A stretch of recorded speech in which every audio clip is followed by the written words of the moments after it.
just so we don't miss anything. And we'll get started because I have two to get through tonight. Because I stupidly presumed that December would go nice and slowly and everything like that. And it was my first year doing the boxes last year. And so I was like giving myself loads of grace and like I was like, yeah, I have plenty of time to do a call in December. And then all of a sudden it's Christmas week and I'm like, oh, that's not going to happen. So then I decided, oh, I'll do it early January, and then that didn't happen. So look, you know what? Life is life. It's okay. It's not the end of the world. I'm not a surgeon. I'm not saving lives. We're just talking about plants. I can get over it. So I said, let's combine the two together tonight, do a little like bit on both. So we'll fly through both of them. But I'll give loads of information and stuff. But if you have any questions, normally what I say is just interrupt me because if we go too far along, I might forget or you might forget. Or if you don't want to, you can also put it in the um, chat box and I can have a little read at them. Oh, and also Rose, I see you're on there. I don't know if you can hear me or not, but thank you so much for giving me a mini heart attack last night when you logged on to Zoom, this call. And I was sitting in the sitting room and fire lighting and I let out a big scream and my husband's like, what's wrong? And I'm like, oh my God, there's a call. Am I? And I like a few moments of panic because I got a notification that Rose has joined the live call and I was just like, so thank you very much for that, Rose. And Totally on me, totally on me. I got the date wrong. Thanks to Helen who put me astray. that's okay. It was worth the mini heart attack. You know, I got up and made a cup of tea then, so it was good. I was getting lazy, so Oh thank you yeah, yeah, yeah, yeah. very I'm back. I'm back anyway. Good. Yeah, so we get started. So we'll start with Rose first and then we'll move on to Nettles. And like I said, some of you get the box, some of you don't, that's fine. It's not a big deal. We can still share all the knowledge and you know, you can still use them. And especially these kind of herbs that we talk about because they're so, I mean, everyone knows a rose. I'm just sorry now, just admitting people as we go along. Yeah, everyone knows a rose, everyone knows a nettle, so you know, super easy to work with. And the great thing about roses is we have the cultivated ones and the wild ones. So we have a variety of both. If you cultivate them, what we want to have is the ones that have the scent on them, which most cultivated ones nearly are. I know there is some levels of ones where they're cultivated for their formation and stuff like that. But if it has a scent on it, we can use it. Preferably, we like to use Damascus rose, and that would have been the ones you would have got in the boxes. You know, they're the most used ones medicinally. But we're blessed here in Ireland. We have wild roses. The problem with the wild rose here in Ireland, excuse me, is when you go to harvest them, and I don't know if anyone's ever tried to harvest any wild rose, you pick one petal and they all fall. So you're trying to juggle because they're so delicate. There's 5 petals on the wild rose. You know, it's the one that grows in hedgerows.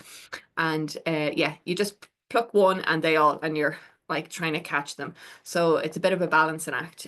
So I tend to leave them ones and go for the haws, go for the rose hips later on in the year. But yeah, so you can use both. Like I said, the main difference is the amount of petals, and that they have been cultivated for their color or their scent. And I mean, some of them are just absolutely. The lady down the road here who grows roses, and she's the most beautiful lilac-y color. Ah, they're just magnificent, and they just make you so happy. I think, you know, once you get over not getting them for Valentine's Day, I think we can, you know, get to appreciate their beauty, and they kind of make you. My husband always says to me, whenever I see a rose, like all he sees is my arse because I just go straight in, sticking my head into it to smell it, and all he sees is my arse sticking out somewhere. He knows there's roses, in every country we've been to. I'll stick my head in and have a little sniff. A little bit of history on them, if for those who don't get the books and stuff like that, they are associated with were originally associated with the Greek god of silence, which is why they were used um, um, above in the ceiling. So, do you know those rose ceilings in the center of rooms? And that was the traditional use of that. It indicates that it's secrecy and silence is happening in that room. So the big old gentry houses would have continued on that tradition and kept it like on the ceiling, the rose ceiling. I think they're called rose ceilings, aren't they? Anyway, they're the big fancy things. It was just a bit of history on it. The essential oil itself, now this is the thing with essential oils. If you are paying less than about, God, I'd say I should have looked it up, but last time I looked at it, it was 130, I think, for 3 mils of pure rose oil. Anything less than over the 100 mark, and for 3 mils or 5 mils, it's not rose oil. It's like a rose otto, it's rose wood, I think they call it. Like, still beautiful, still amazing oils, but to make pure essential oil of just roses, it could take like up to 7 tons of the petals just to get, like, 5 mils, which is why you have to pay astronomical amounts. So it's just to bear that in mind when you're looking at essential oils, or when you're looking at ingredients maybe on products and stuff, and it says rose oil and you're only paying like 15 euros for your, I don't know, tub of Garnier or whatever, your hair shampoo, not real rose oil. But doesn't take from it. It's just, a little bit of information. Let me see what else I have. Oh yeah, the Romans believed that wearing the roses around their necks prevent drunkenness. I haven't tried that. I tend to just drink the wine and not worry about the drunkenness, but I would like one of you to try if you want and report back. Feel free to. And yeah, during World War II, I think it was, they had, yeah, was it two? I think it was World War II. Yeah, because World War I, I have a story about that for nettles. But World War II is, and they asked people to go out and pick rose hips, the women that were left behind. One of the jobs that they were sent out to do was to pick rose hips, because they're so full of vitamin C and anti-scurvy. So we can still use them to this day for that, and that's what they're mainly used for, their vitamin C. But yeah, interesting enough, the women got all those kind of jobs during the wars. They were sent out also to pick daisies for surgeons. That was mainly in World War I. Yeah, so all plants were used. So it's quite interesting.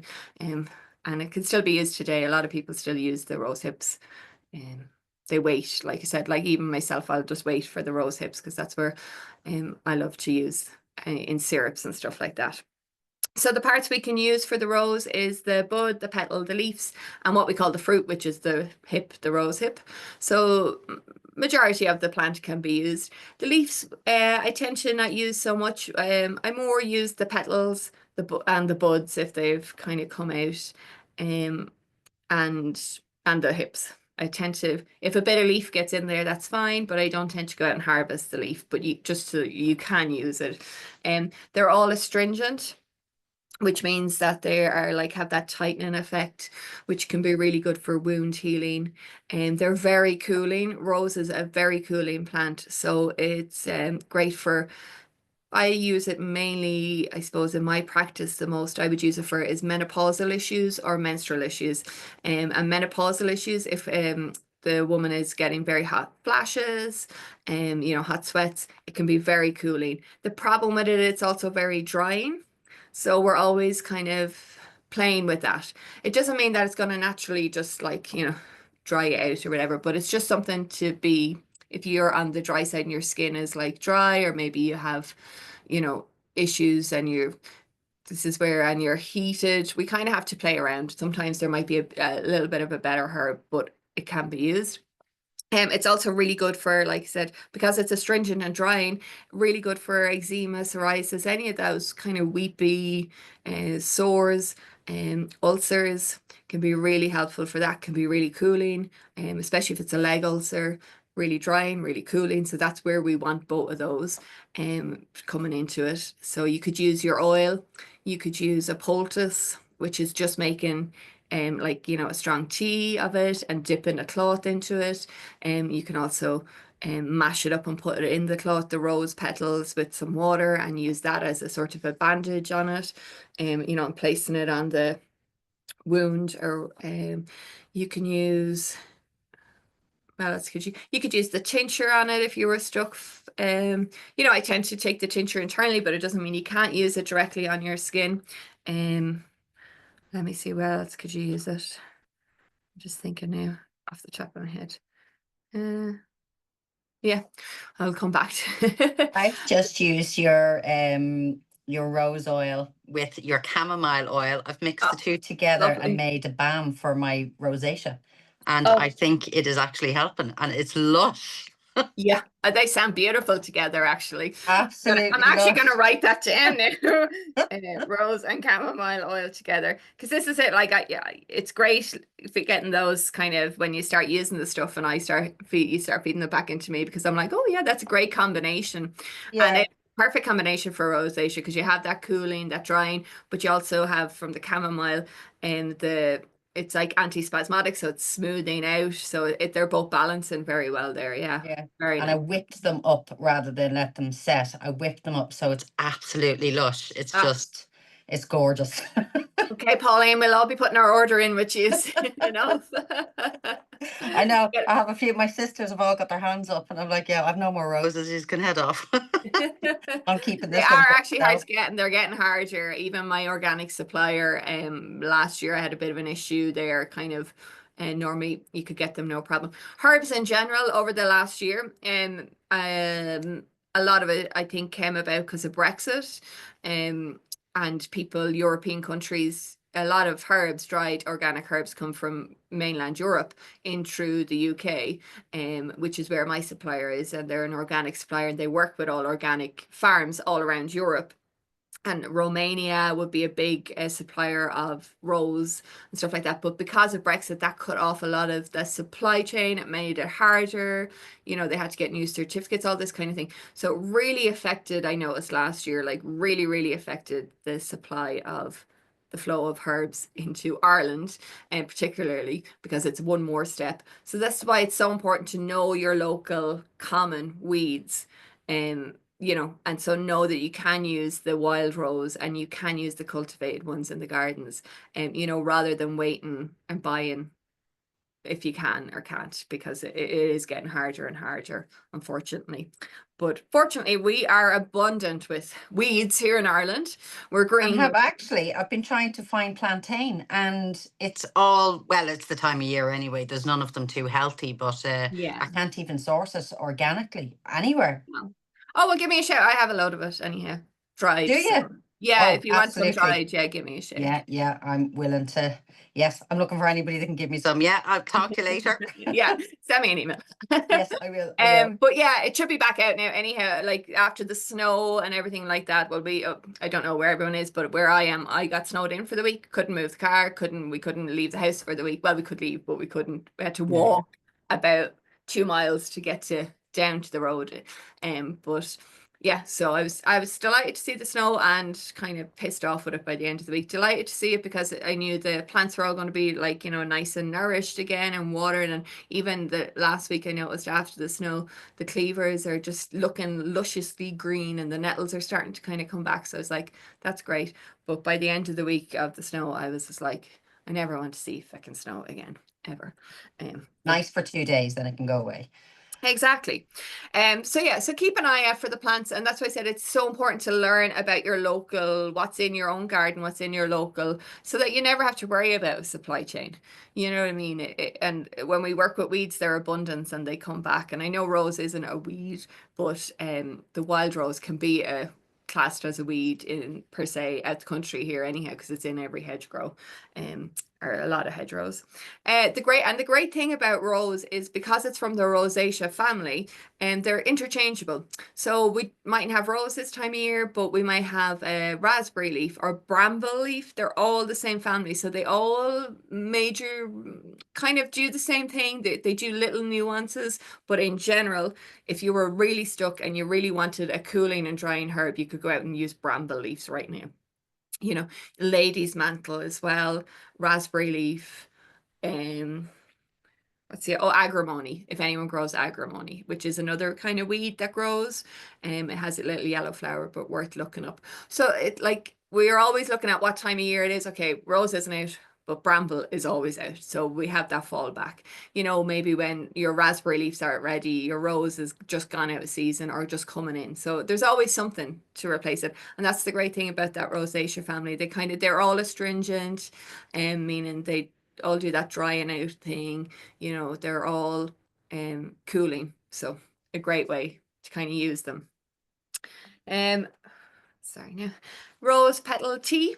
if you can get your hands on rose petal anyhow. It can help with ease and heartburn and stomach acid, and again with stomach ulcers. So like I was saying, great for external ulcers, but also internal, even mouth ulcers, because it has that drying astringent. Again, it's one I would recommend that any sort of mouth ulcers. If you don't have rose, you have bramble. Actually, bramble would be the one that I would be going for a mouth ulcer, only because it's like so in abundance.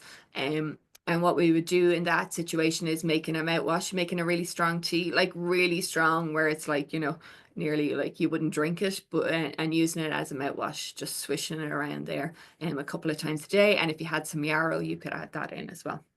Like I said, great for rose is great for an eye wash, inflammation. It's really cooling. So I have in my right eye, I have a thing called scleritis. I always say that wrong. And I always think of Skeletor of He-Man, but I certainly don't have that. But it's scleritis. So it's a tiny little slit of my eye that has inflammation, and in the white of the eye. It's just the white of the eye, is the, yeah, and it's just a tiny little slit of it, and every now and then it gets really inflamed and so sore to touch my eye. And I find rose is just great. If I don't have rose, I use the bramble. I'll make it, like I said, a tea. I'll dip the cloth into it and I'll just place it on there. Again, I use a chamomile in that as well. But my main one for that is rose, and because it's cooling, and I want to cool it because it's an inflammation, I need to cool it down. So good for conjunctivitis, watery eye, you know, any sort of eye issues. And it smells so nice. Using rose is just like so yummy because it's just so nice to use it. I was actually raging when I had to send out all the boxes because they've been sitting in the apothecary down my other place, and the room just smelled divine. And then I had to send them all out, and I was raging. But anyway, we'll have to wait till December again. So yeah, it reduces itchiness and alleviates moisture. Like I was saying, the weeping sores. Like, so as I was saying before, your eczema, your psoriasis, maybe some acne, if you have bad acne, or teenagers with bad acne. And that's why they say use rose water as well, you know, for a cleanser, toner. So yeah, really good because it's that drying out effect of that. It helps, like I said before, I mainly use rose when it comes to periods and menstrual issues, menopause, excuse me. It can help reduce heavy bleeding and that mid-cycle bleed in in menopause and perimenopause. When you have that mid-cycle, you think you're in menopause, and then sorry, now just let Liz back in here. You think you're in menopause, and then it kind of fluctuates, and you have those mid-flow bleeds. Using rose as part of a few other herbs can be great, but just rose on its own, just having a rose tea. Rose can be hit and miss. It's a bit like lavender, isn't it? And a tea for me, anyhow, you know, 1 or 2 petals over and it's soap. Like it's the same at lavender for me. It's like, you know, 1 or 2 bits over and I'm like, well, like, so, but there's fun ways to use it. Like if any of you got the boxes, the rose and lavender syrup, it's a really nice way, you know, to kind of incorporate that. So you could use that, in a little bit of that in your tea if you wanted to get the rose into you. When we're using it for the menstrual cycle, we tend to use it in the luteal phase, which is for day 14 to 28, roughly around that. And we use that because we're coming into PMS. It's great for rose, great for PMS, irritability, that kind of issues when we're going into our bleed, into our menstrual cycle, when we're getting ready to kind of go into that. That's during that lutein phase, we kind of have those. That's when PMS starts rearing its head and stuff. Yeah, and obviously, as we know, rose is all about the heart. It's alongside with hawthorn that we use it. Great for grief. You know, if I've had someone who's had a loss, I'll be giving them a bit of rose, hawthorn, in a little tincture, or maybe a flower essence, just depending. It can just help heal the heart because it has that protective. Again, it's one of those ones that I love to work with spiritually, and I used it a lot when I ran women's circles and stuff like that, because I found it's so delicate but tough, and it has those thorns to kind of keep those boundaries, to keep, you know, anything kind of too much away from you, but it's also able to open the heart in a nice, gentle way. And you know, roses, they close in, they open, so it's beautiful just watching them. And the same can be for our heart chakra and our intention with that. Yeah, and so it can help with anxiety and anything to do with heartbreak, heartache, and that doesn't need to be like a serious heartbreak, like, you know, as in a grief thing. It can literally be a loss of a job, you know what I mean, that you thought you might get, something like that, you know, when life is just like really shitty and you're like, you think you're ticking along great, and then all of a sudden just, I don't know, the last slice pan and Dunn's is gone and you break down. Like, you know, that's when we need to go into Rose. And I'm just saying that because someone was telling me today they went into Dunn's there before the storm. It was just empty. I was like, what's wrong with people? Anyway, we lost our electricity for a couple of hours, but that was about it, thankfully. Yeah, so then the rose hips themselves, which is, like I said, the fruit of the plant. I love to make cordials out of that. I love to make syrups and I normally add it into my winter tonic blend, which has elderberry, rose hips, hawthorn berries that I've dried out. And I'll add either a little bit of nettle or ginger, depending on what the person wants. Some people don't like ginger, some do. And I just use an all around, that's my immune boost and tonic. And the reason the rose hips are in there is the vitamin C.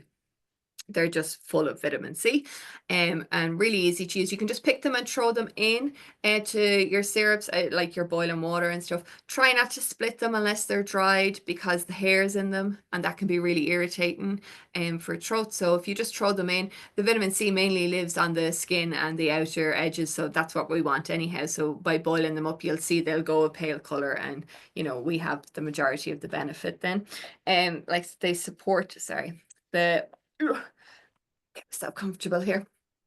So we use them as an immune boosting vitamin C. They support adrenal fatigue, you know, when you're just feeling that kind of low level of tiredness, and they can be really helpful for that. And as we know, vitamin C is just, we need it. And it's rosehip oil, I'm sure we've all heard of. And the problem is rosehip seed oil is normally what that is. And I don't know, try next time you see a rose hip, like splitting it open in two, and it's the little seeds inside of it. They have to press them and cold press them, so the little seeds are teeny tiny. So that's why rose hip seed oil costs so much, because they have to have, again, the amount of them to cold press them. So it's not the whole hip that they're using, it's just the seed to get the oil out of. And so a good quality one will cost a bit of money, but we can use the hip itself. You could just make your own oil in, you know, hip. You won't get the seed oil, which is just a little bit extra in it.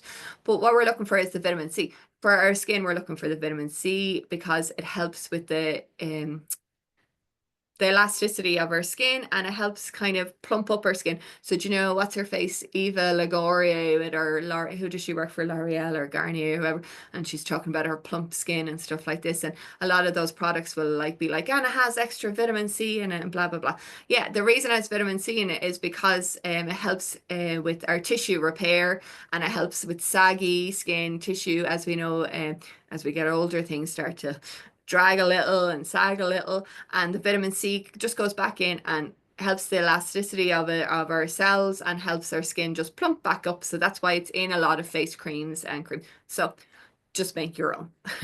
You know, do it cheaply, make your own, but that's how it is there.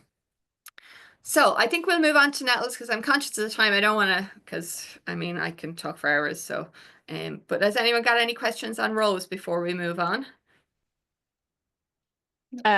Yeah, what would you use rose infused oil for?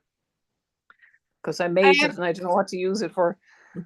Well, it's great at scar tissue. Like I said, it's great at cooling down. If you had any issues with circulation, you could use it for that. You know, I would use it as well. Yeah, I would use it again out as a spoiling herb, as in spoiling myself after a nice bath and just like rubbing it all over me. But yeah, if you feel a bit like, trying to think what in general use, like I said, I tend to use the oil in a blend with other oils, like what Pauline did, like, you know. So if you had other oils, you could add it into that. Absolutely. In general, you could just use it as well. It's antiseptic and it's anti-inflammatory, so it's going to be good for that if you have any of those issues. But it's very cooling, so if you have any issues where it's circulation maybe warm or that, Yeah, yeah, I would be adding it to that blend. very Yeah. good. Thank you. Anyone else got any? And like, you know, acne, I know you probably don't have acne, but if you knew of any young kids that have acne, well, I'm thinking like, you know, teenagers who don't want to use anything that isn't, I don't know, Kim Kardashian branded or something, but we might sneak in a bit of rose oil. They might be more open to that. I think they'd be more open to rose oil than, you know, some of the mad stuff I come up with, burdock and stuff oil, and they're like, what the fuck is that? Like, I'm not using that, but I think rose oil we get away with them using it, you know. Yeah, varicose veins, kind of anything that needs tightening. Your crow's feet, not that you have crow's feet, Helen, but if you had crow's feet, crow's feet. So like I was saying, it's like, you know, it's plumping up the skin. So yeah. Any other questions on rose? Super. That's rose. In a nutshell, we'll move on to our this month's herb, which is nettles. Now, I'm presuming I don't need to ask, does anyone not know what a nettle is? And I asked, it's actually funny, I go over to the States quite a bit, and I have my family over there, and I was talking to another herbalist over there once a couple of years ago, and yeah, she had to buy nettle seeds to plant nettles, because they just didn't have it. I mean, there's so many different growing regions over there and zones and stuff like that that it's impossible for them to have everything. But then I had another friend who was visiting from the States and who's also a herbalist, and she walked out my front door here, and I live out the country on a farm, like, you know, so there's nettles everywhere. She just was like in awe of the nettles, and I'm like going, ah, yeah, you know what I mean? You take them for granted so much of the time until someone kind of sees the beauty in them, and sees, like, you know, that, like, she also had to get them in dried and stuff like that. So we are, as I said before, Ireland, that's the one good thing about being a damp, wet country. We've great nettles. You know, we can put that on our posters. Come visit Ireland. We've great nettles. But yeah, so nettles, obviously, we all know what they are. I'm sure we've all been stung by them once or twice, and still do get stung by them. So I love nettles for a multitude of reasons. A, they're in abundance and they can be used. They're just so nourishing. They're so full of like all the good stuff, and they're free. Like you can't obliterate them. Like I can talk about nettles to every group of people I ever meet, and they'll never, and I've no fear of them going out and over harvesting them, because you'll never get rid of them, which is an amazing thing for us when we want to use them medicinally. And I love, they have a female and a male plant. It's not one plant, like, you know, or they're completely separate. What I really love about nettles, well, one of the things is they're wind pollinated, so not insects. So they're wind. I think any plant that is plant or tree that is wind pollinated is just fascinating. The fact that they leave their reproductive, you know, system up to wind, like, is just the look. It's like, you know, I don't know. I do always picture like a man going out the door and just throwing a cup of sperm out the door and hoping that it just blows off in the wind and finds a healthy woman, and then you just, you know, make little seedlings and stuff like that. I just find wind pollinated plants so fascinating, that they just, and especially something like a weed where it's a nettles, where it's in abundance, where it's just, you know, I just find it fascinating anyway that they leave it up to that it's not like they're not trying to attract in an insect to, you know, to do the work for them. They're just willy-nilly just going, oh yeah, there's off to go seeds and see what happens. And it works. Maybe we should take a leaf from their booklet and just go, we can all be wind pollinated. Yeah, so the stems of it, I don't know. There is a movie out there. There's a name. I must look it up and maybe I'll talk about it. They made a dress out of nettles. I think it was called Nettle Dress or something.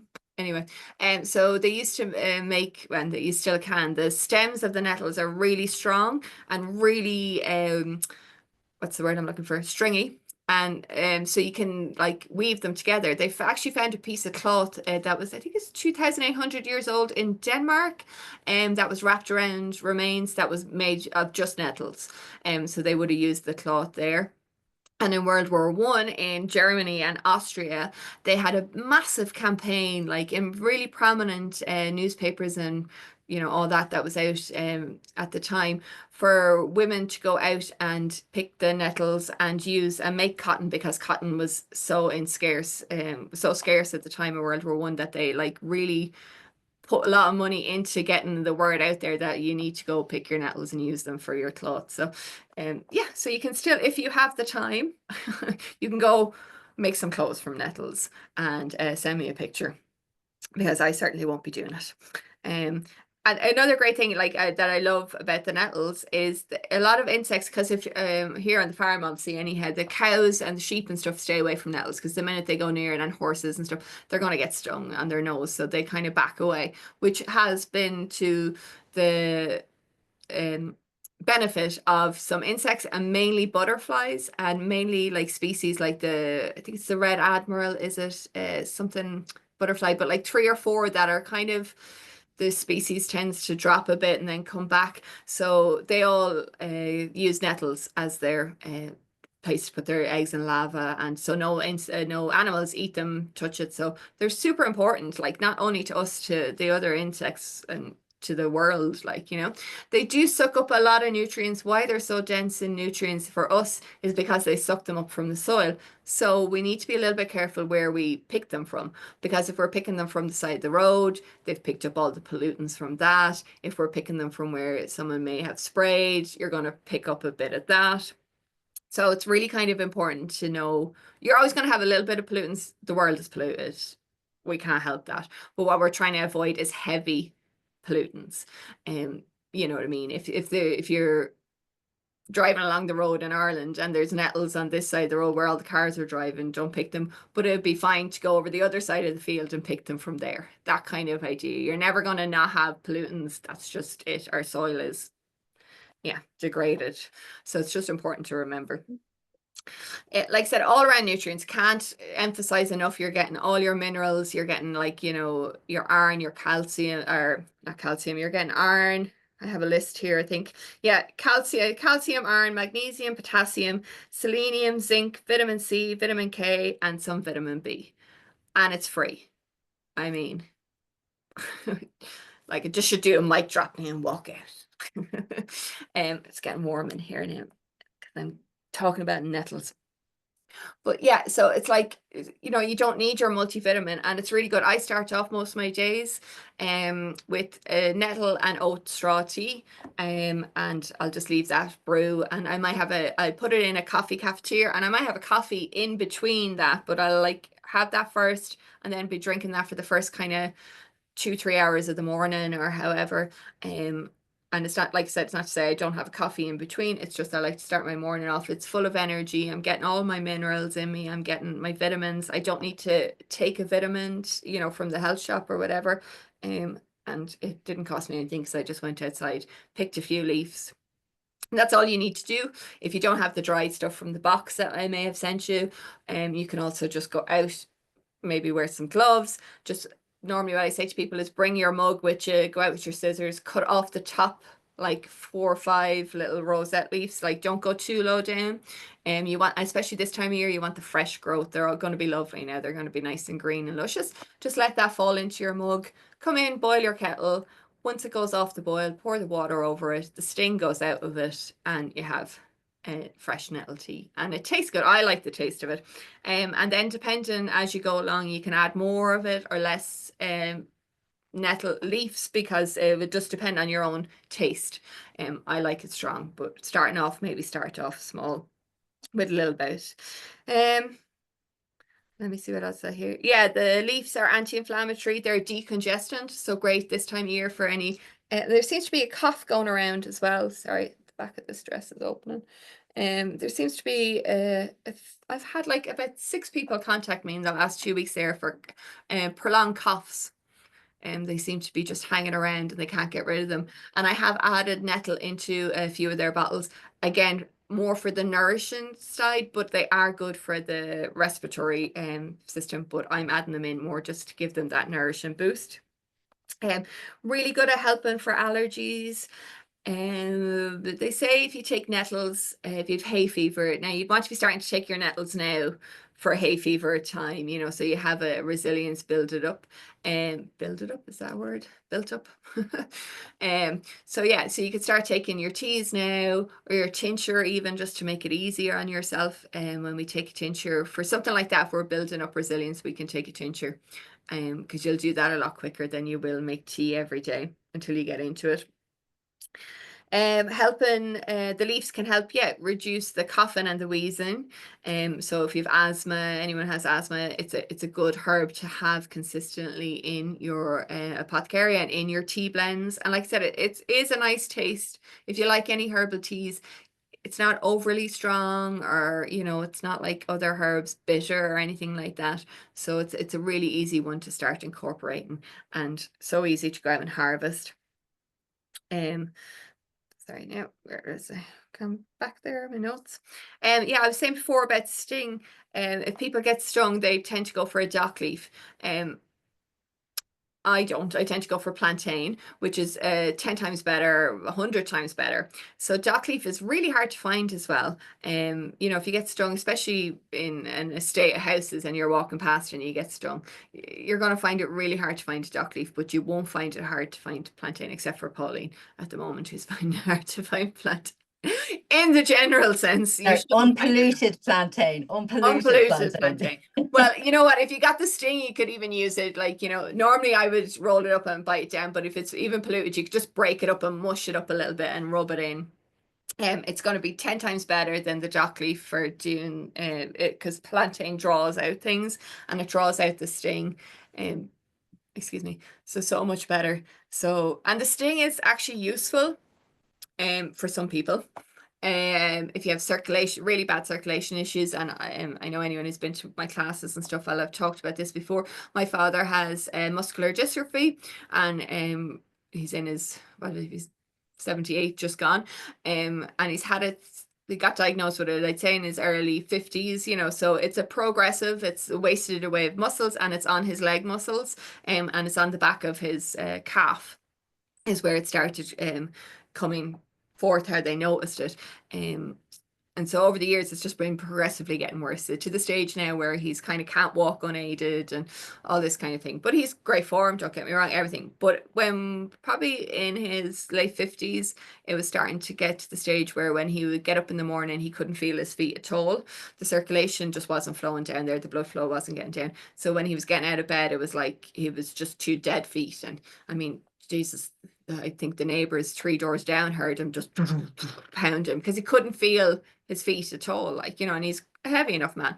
So what we started doing is picking nettles for him and bringing them in into the kitchen, and he'd come down the stairs and he'd walk on the nettles, and he'd let them sting him because he couldn't feel the sting because the circulation was getting to that stage where it was pretty bad. But what was happening is the blood was rushing down, the response was there, and so the histamine response, you got stung, blood rushed down, and about 10 minutes later he had full circulation back in his legs for a while. That worked for, like, you know, a good few years for him, and then it just obviously was going to progress anyhow to where it is now.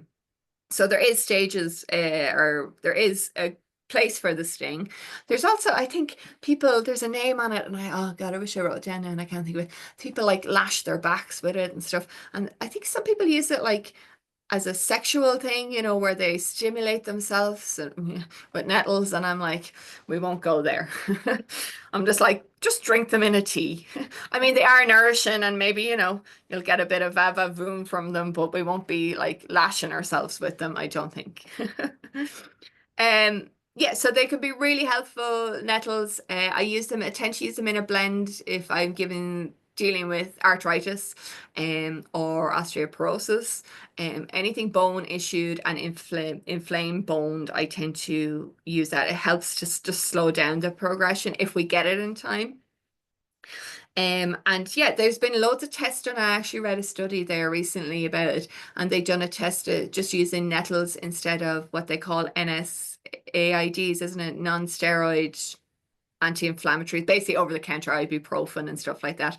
And they gave people nettle to take as a tincture and as a tea. They done blind studies and all that kind of thing. And the people who took the nettles actually said they had a better result than taking the over the counter in like over a long period of time. So it's worth, if you know someone with arthritis or with any sort of osteoporosis or rheumatoid arthritis, if they can at all, get them using nettles. Make a nettle tincture for them, give it to them. It doesn't interfere with any medication, which is great. And I'm just thinking Rose doesn't either. I never mentioned that. You're pretty safe with Rose. And you're definitely safe with nettles. So the only issue we might have with nettles is someone had maybe on dialysis, kidney dialysis, we might ease off on the nettles. But if they're not, you're pretty safe to use it. It's also great with aiding in edema, water related. So it helps flush out toxins, and it's great if anyone wants to do a heavy metal detox, which, you know, a lot of people do now. I don't know if it's a fad or it's not a fad, but I've heard like a few people have gotten contacted with me recently, more than normal. There must be a TikTok about it or something. It's fashionable at the minute. Yeah, and they're all like this heavy, and I'm like, and my first question when someone comes to me is, they want a heavy metal. I'm like, well, what heavy metals have you been around? And they're like, they can't answer me. So I'm like, okay, you don't need a heavy metal detail. Like, you're not working with asbestos. You're not working with, like, you know, in a like maybe x-ray machine, you know, all these kind of things where you would be thinking about it. So it's that's what's making me believe that there must be a TikTok or someone's talking about it anyway. But nettles is a detoxer and does take out heavy metals. So, you know, just take your nettles daily, use your tea, and you're going to be covered for anything that you're going to come up against. Again, great for the kidneys. That's why it's a detoxer. It helps flush out anything in your kidneys. You will pee a little bit more, not as much as if you were taking cleavers or that, but it will just help that. Will also help a little bit with bowel movements. All your digestive system is really going to benefit from nettles. Your whole, like I said, it's a whole body, like, you know, nourishing herb. You can't go wrong with it. You really can't. Like, so, oh yeah, and I had a diuretic tea blend here in case someone has gout or kidney stones. Obviously, if you kidney stones and they're gone to the stage, please go see your doctor. But if you kind of are starting at the early stages of it, our gout, excuse me, a nice tea to make is nettle, cleavers, and dandelion leaf, and then you could add in a little bit of peppermint for flavor, and plus it's nice and cooling. Nettles is great for gout. It breaks the uric acid down, which causes the gout, and it just detoxes it and eliminates it through the kidneys and stuff like that. So, yeah, and I don't have gout myself, but my mother does and loves her Christmas cake with butter, like in a wedge of butter on it, and refuses point blank to not take it and knows she's going to get gout. So I get the call every Christmas, can you make me up a bottle of nettle gout stuff? That's what she calls it, gout stuff. And I'm like, yeah, absolutely. Because she said, I'm not giving up. She's 80 odd. And she's like, I'm not giving up my Christmas cake and stuff. So she'll take her nettles, have her Christmas cake, and then take more nettles. And it eases down her gout. And then she's happy and everyone's happy. Would you use the tea for gout rather than tincture, or both? Well, I do both. She drinks herbal teas for me all the time anyhow. So I'll just up her nettles around that time. But I'll give her a little bottle of tincture to have beside her there in the kitchen or whatever, and she'll take drops just for that kind of period of just nettles. Yeah. But if you're taking the tea consistently enough, you know, you should be fine. You might need to just up it a little bit. And like I said, and the nettles, cleavers, chickweed, like they're all plants that are starting to come out now. They're spring plants. They're what we call a spring tonic. You know, I would recommend you go out and pick them and dry them, and well, I would even use them fresh. Sometimes cleavers and chickweed lose a bit of their potency when they're dried, but it doesn't mean you can't dry them. It just means, yeah, they're nicer fresh anyhow. And dandelion leaf in with that tea. I mean, they're all stuff that's out now. The only thing you'd have to source really is the peppermint, and that's only for taste. So you could go buy a peppermint plant from the shops, you know, from Dunn's or wherever, and just use a couple of leaves off that if you don't grow it yourself. See, what am I else here now? Oh yeah, for bleeding can help decrease excessive menstrual bleeding and mid-cycle. So again, that's why rose and nettles go really nice together in a blend. If anyone has come to me, yeah, for menstrual issues, I tend to put nettles in a lot of my bottles per se, if it's just because it's so nourishing, and we all need nourishing, no matter what stage we are, no matter if we are healthy, unhealthy, wherever we are, we all need nourishing, because we go through each day and we're stressed as fact, I don't know, like even today I went to a breathing workshop, and just the stress of people arriving, you could just see like just the, and I was just like, everyone should just have a cup of nettle tea, like, you know what I mean? Because it's just that nourishing feeling. So it's worth incorporating it into your diet. Another thing that it's great for is your energy levels, and especially the seeds for this one. And the nettle seeds are normally out kind of the end of summer, you'll find them autumn, and they grow like little bunches of grapes on the female plant, and you can just pick them. They don't have a sting in them, but you might get stung if you hit the bottom of the leaf or whatever. I tend to pick them and then just leave them on a kitchen towel or a towel or whatever. There will be little tiny bugs in some of them, so you can let them find a new home, and just let it dry out, and then you can use it in like your I have a jar of it now beside my cooker, and so I'll throw it into my porridge in the morning. I'll throw it into what did we have the other day, soup, quiches, anything, on salads. I'll just throw a handful of them. But you can incorporate it daily. Like if you're a smoothie drinker or a gym goer and you're taking your protein shakes or whatever, you can add in a teaspoon of nettle seeds, and it's really going to help with that energy, that boost of your adrenals. It's just going to be really helpful, and a really good like tonic. They have, like, it's just, yeah, it's worth having it. It's like an energy boost. It's like Baraka, but without the cost of Baraka. Then we also have it's really good for your hair and nails because it has silica acid in it. It's what I tend to use for my conditioner, my hairspray conditioner. It has horsetail, nettles, and rosemary in it, in apple cider vinegar. But even just nettles on its own, especially if you have dark hair, I would use your final rinse, could be a nettle tea that you've made, and let cool down. If you've lighter hair, you might go with chamomile or calendula. No problem, Hazel. And yeah, so final rinse, really good for your hair, full of silica, which is what that hair and nail things do you have in the health shop that make your hair and nails grow. But we have it for free in Nettles. Again, if you're just drinking your nettle tea daily, you're going to benefit from that. So it's worth getting it in that way. And actually, silica is more water soluble than alcohol soluble, so that will be more bioavailable in a tea rather than a tincture, or in the apple cider vinegar. So you could use it either or in those. Yeah, and it's just a nice way to use hair for your hair. I don't, like I said, I don't use conditioner. I stopped using conditioner years ago, and I just use that spray with the apple cider vinegar and nettles, rosemary, and horsetail in it, and it works great. A high mineral tea I have written down here if anybody would like it, to prevent osteoporosis. It's a recipe that my grandmother used to have written down, but she didn't have fennel seeds in it. I added fennel seeds into it. So it's nettles, horsetail, dandelion leaf, licorice, and peppermint. And now you can add a little bit of black pepper into that if you're so inclined. It will help with the absorption of it for the osteoporosis. But just taking your nettles again will be plenty. Then nettle root is used for prostate issues. We can't leave the men out. We have to include them, even though they don't come on the calls. We'll give them a little shout out anyhow.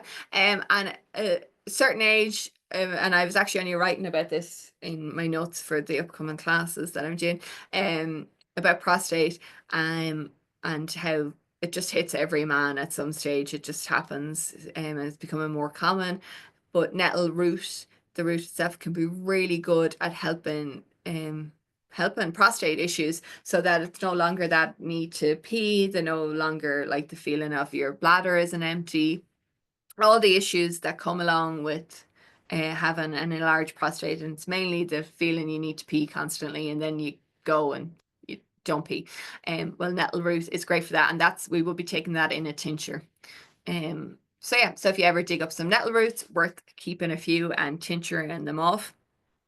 And there's another herb that I would include with that for prostate that you won't find growing wild. It grows in the tropics, but it's called saw palmetto, just in case anyone's looking for it. If you ever are, I have some, but sometimes you will get it in health shops and stuff. If you know of anyone who's after prostate stuff, I would do nettles and the saw palmetto together. It's going to be really good for that. Let me see what time we are. We're nearly an hour in. I'm just trying to think. Yeah, like I said, there's no main contraindications with nettles, other than maybe if they were on, like I said, dialysis, only because it's high kidney function that we would be getting from the nettles, that we would be avoiding it. And other than that, get out and pick your nettles, I think.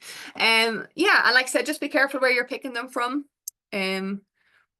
And if you can at all, leave a little patch in your garden. I encourage you, in everyone's garden, you don't have to let the whole garden grow wild, but that would be amazing. And I would be super excited to see that.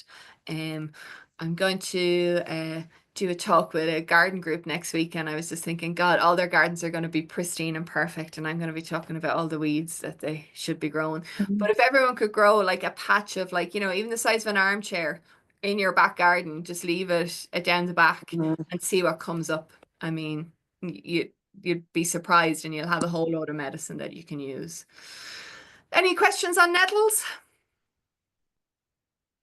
No, we're all nettled out. Well, I hope I covered everything as much as I could. Like I said, there's loads more obviously in the books. Next month is Dandelion, one of my little favorites. She's a tough little cookie, and I love her. And so yeah, she'll be next month's one. Will be going out the first week in February. If you do get the boxes, if you don't, the call will be about that. It will be at the end of the month. Yeah, and other than that, I just want to thank so much for coming and spending some time talking about the plants. I appreciate it. And if you have any questions afterwards, or anything you want to know anything more, just send me a quick email and I can reply there. Yeah, so thanks so much for coming along, and hopefully we'll see you next month. Thanks, Great, thank Laura. you. Thank you, Laura. Bye. On the Bye, recording will be up bye. on YouTube tomorrow if you want to look back on it. All right. Perfect. Thanks. Thank you. Bye. Bye. Bye.